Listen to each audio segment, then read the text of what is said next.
Shalom saudaraku, selamat berjumpa lagi dalam renungan pengharapan baru dari channel Terang Jalanku. Salam sehat dan selalu semangat. Bagaimana kabar Anda hari ini? Sungguh saya senantiasa bersukacita karena Anda senantiasa bersemangat dalam mencari hadirat Tuhan. Namun sebelum kita mendengarkan renungan ini, mari kita awali dengan berdoa terlebih dahulu. Bapa kami yang di surga, kami bersyukur atas kasih dan anugerah-Mu hari ini. Kami bersekutu bersama saat ini untuk merenungkan hati seorang Bapa, hati-Mu sendiri. Kami mohon jamalah hati kami dengan Roh Kudus-Mu, agar kami dapat memahami betapa besar kasih setia-Mu yang sempurna. Bukalah pikiran dan hati kami untuk dapat mendengarkan kebenaran firman-Mu. Biarlah renungan ini membawa kami lebih dekat lagi kepada Engkau. Terima kasih Tuhan. Dalam nama Tuhan Yesus Kristus kami berdoa. Haleluya. Amin. Saudaraku yang terkasih, pernahkah kita merasa hidup ini terkadang terasa begitu menekan, begitu terasa berat, dan kita seringkali bahkan merasa hampir putus asa?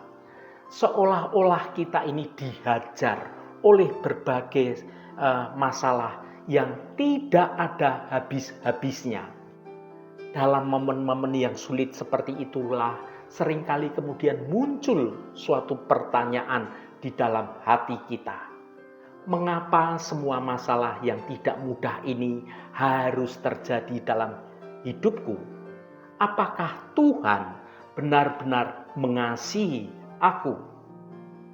Kita mungkin merasa sakit dan merasa perih di dalam hati atas teguran atau hajaran dari Tuhan.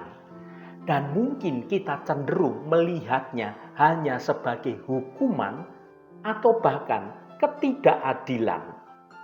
Namun hari ini, mari kita ubah cara pandang kita.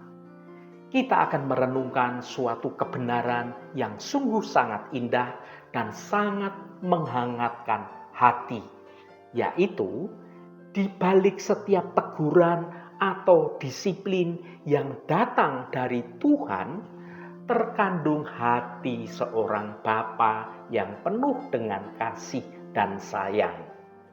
Sama seperti orang tua di dunia ini yang menegur anaknya bukan karena orang tua itu benci kepada anaknya, melainkan karena orang tua itu ingin anaknya itu tumbuh menjadi suatu pribadi yang baik dan pribadi yang bertanggung jawab.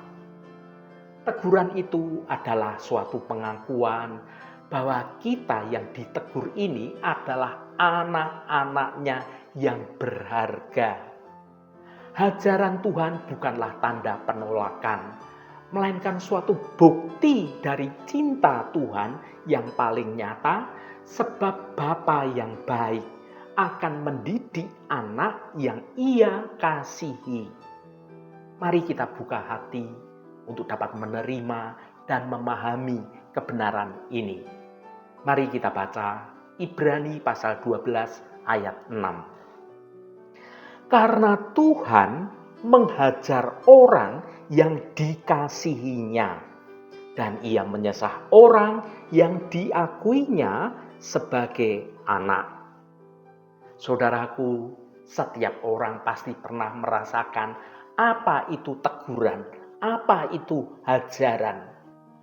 Mungkin itu bisa datang dari orang tua, dari guru, atau dari atasan kita, atau dari peristiwa apapun. Seringkali pengalaman ini terasa begitu menyakitkan, bahkan mungkin memalukan, atau bahkan merasa ada suatu ketidakadilan.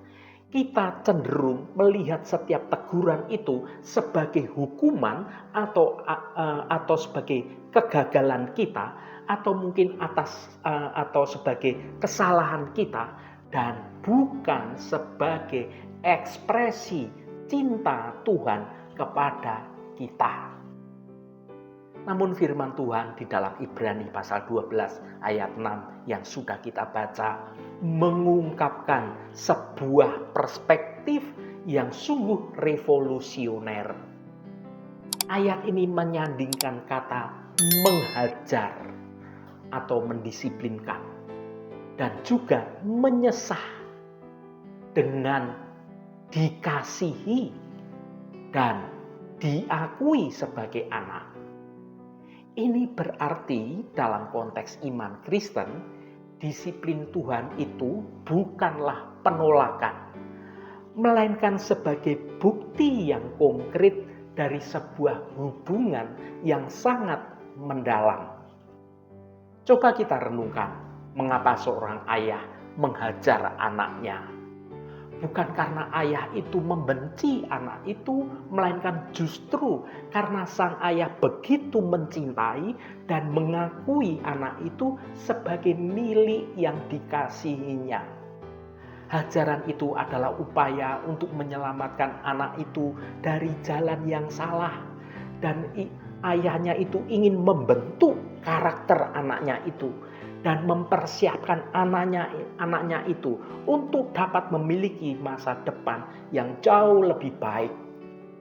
Seorang ayah itu tidak peduli, tidak akan repot-repot mendisiplin. Ia akan membiarkan saja anaknya itu tersesat. Kalau ayah itu tidak mengasihi anaknya, tetapi kalau ayah itu begitu mengasihi anaknya, maka semua akan ia lakukan, termasuk mendisiplinkan anaknya, supaya memiliki masa depan yang jauh lebih baik. Ketidakpedulianlah yang sebenarnya merupakan bentuk penolakan yang sejati. Pengakuan anak di balik hajaran Tuhan itu adalah poin kunci dari Ibrani 12 ayat 6. Adalah frasa yang berkata, diakuinya sebagai anak. Ketika Tuhan mengizinkan kesulitan terjadi, masalah terjadi, atau bahkan penderitaan datang bertubi-tubi dalam hidup kita, pikiran kita yang pertama mungkin adalah, mengapa Tuhan menghukumku? Apakah Tuhan sudah tidak mengasihi aku? Namun ayat ini datang untuk membantah semua anggapan yang salah itu. Sebaliknya ayat ini berkata, justru karena ia mengasihimu, ia menghajarmu. Hajaran Tuhan adalah cap sebagai pengakuan bahwa kita adalah anak-anaknya yang sah. Jika kita bukan anaknya, kita tidak akan pernah didisiplin olehnya. Kita dibiarkan berkubang dalam dosa dan kesalahan kita sendiri tanpa ada campur tangan ilahi. Tuhan akan mendiamkan kita sampai kita itu akhirnya menjadi binasa karena kita dibiarkan oleh Tuhan. Disiplin Tuhan adalah sebuah privilege yang hanya diberikan kepada anggota-anggota keluarga yang khusus, yang dikasihi, yang istimewa. Disiplin ini bisa berwujud dalam banyak hal, bisa karena kegagalan dalam rencana yang sudah kita susun dengan baik, atau kita mengalami kehilangan materi, atau kita mengalami suatu sakit penyakit yang tidak sembuh-sembuh bahkan, atau sebuah kesadaran yang sangat tajam akan dosa kita melalui saat kita belajar kebenaran firman Tuhan. Apapun wujudnya, tujuannya itu selalu sama, untuk mendewasakan kita dan membuat kita semakin serupa dengan Kristus. Tujuan akhirnya adalah kita beroleh bagian di dalam kekudusannya. Memahami hajaran sebagai bukti cintanya. Yang pertama, Tuhan adalah Bapa yang sempurna. Ajarannya tidak pernah didorong oleh emosi yang marah yang tidak terkontrol, melainkan oleh kasih yang begitu teguh dan juga hikmat yang sungguh tidak terbatas. Kita harus belajar untuk dapat melihat di balik setiap rasa sakit dan juga setiap ketidaknyamanan dari teguran Tuhan itu dan mulai melihat hati seorang bapa yang penuh kasih dan sayang. Yang kedua, ajaran adalah pembentukan, bukan penghancuran. Sama seperti seseorang yang membuat perhiasan, memanaskan emas untuk membuang kotorannya, Tuhan mengizinkan panas di dalam hidup kita untuk menghilangkan kotoran dosa yang ada di dalam hidup kita. Itu bisa soal kesombongan dan juga soal keegoisan kita. Tuhan sedang membentuk kita menjadi suatu bejana yang jauh lebih berharga, jauh lebih bernilai. Yang ketiga, ajaran menjamin masa depan. Setiap teguran adalah suatu pelatihan. Itu mengajarkan kita suatu disiplin rohani, yaitu kemampuan untuk mengendalikan diri dan memilih yang benar daripada memilih yang mudah, tetapi itu hal yang salah. Tanpa disiplin, kita tidak akan pernah siap dalam menghadapi berbagai macam tantangan yang lebih besar dalam panggilan kita sebagai anak-anak Tuhan untuk dapat memiliki hidup yang berkemenangan. Yang keempat, ajaran membawa kedamaian.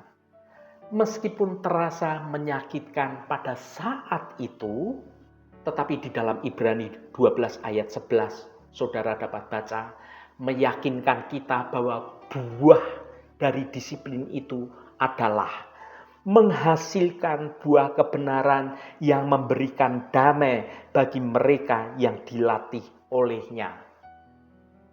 Kesadaran akan kebenaran, akan ketaatan, dan hubungan yang dipulihkan dengan Tuhan selalu membawa kedamaian yang melampaui segala pengertian kita.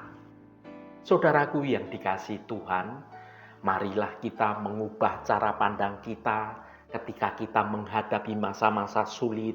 Daripada lari dan mengeluh, mari kita berhenti sejenak dan bertanya, Bapa, pelajaran apa yang Engkau ingin ajarkan kepadaku? Bagaimana Engkau ingin membantuku melalui ini? Menerima ajarannya dengan kerendahan hati adalah tanda kedewasaan rohani dan juga suatu pengakuan bahwa kita sepenuhnya berada dalam naungan kasih Tuhan yang sempurna. Disiplin Tuhan adalah lagu cinta yang kadang bernada minor, tetapi harmoninya selalu membawa kita pulang ke dalam pelukan Bapa yang penuh kasih dan sayang. Haleluya, Tuhan memberkati kita semua. Mari kita tutup renungan ini dengan berdoa. Bapa di surga, kami datang di hadapan-Mu dengan kerendahan hati. Kami merenungkan kasih-Mu yang agung, seperti tertulis dalam firman-Mu. Tuhan menghajar orang yang dikasihinya. Tuhan, terkadang teguran dan hajaran-Mu terasa berat dan menyakitkan. Ya Tuhan, kami seringkali tidak mengerti, namun hari ini kami memilih untuk percaya. Kami sadar di balik setiap disiplin yang keras ada bukti cinta-Mu yang sungguh tidak terbatas. Ya Tuhan, teguran-Mu bukanlah penolakan, melainkan pengakuan bahwa kami adalah anak-anak-Mu yang sah. Bantulah kami ya Roh Kudus, agar dapat melihat setiap kesulitan bukan sebagai hukuman, tetapi sebagai pelajaran yang membentuk kami menjadi semakin serupa dengan Kristus. Mampukan kami menerima ajaran-Mu dengan hati yang terbuka dan bersyukur, karena Engkau adalah Bapa yang baik, yang tidak pernah berhenti mengasihi dan mendidik kami. Terima kasih Bapa, segala hormat, pujian, dan ucapan syukur hanya bagi Engkau, Allah yang kudus. Saudaraku, bukalah hatimu dan tengadahkan tanganmu. Terimalah berkat Tuhan. Tuhan memberkati engkau dan melindungi engkau. Tuhan menyinari engkau dengan wajah-Nya dan memberikan kasih karunia. Tuhan menghadapkan wajah-Nya kepadamu dan memberikan damai sejahtera. Berkat anugerah dari Bapa Surgawi, cinta kasih karunia dari Tuhan Yesus Kristus dalam persekutuan dan penghiburan Roh Kudus menyertai kita semua sekarang ini dan sampai selama-lamanya. Dalam berkat Tuhan Yesus Kristus, haleluya, amin. Puji Tuhan, saudaraku semua, biarlah melalui renungan pengharapan baru dari channel Terang Jalanku ini dapat membangun kehidupan kita terus bertumbuh dalam kebenaran Tuhan. Roh Kudus akan menolongmu dan menuntunmu untuk hidup dalam jalan kebenaran Tuhan. Saudaraku, saya sangat senang sekali dan berterima kasih jika Anda berkenan memberikan komentar pada konten video ini dan bagikan renungan ini pada teman dan sahabat Anda agar mereka diberkati juga melalui renungan ini. Terima kasih saudaraku, sampai bertemu kembali. Shalom, Tuhan memberkati.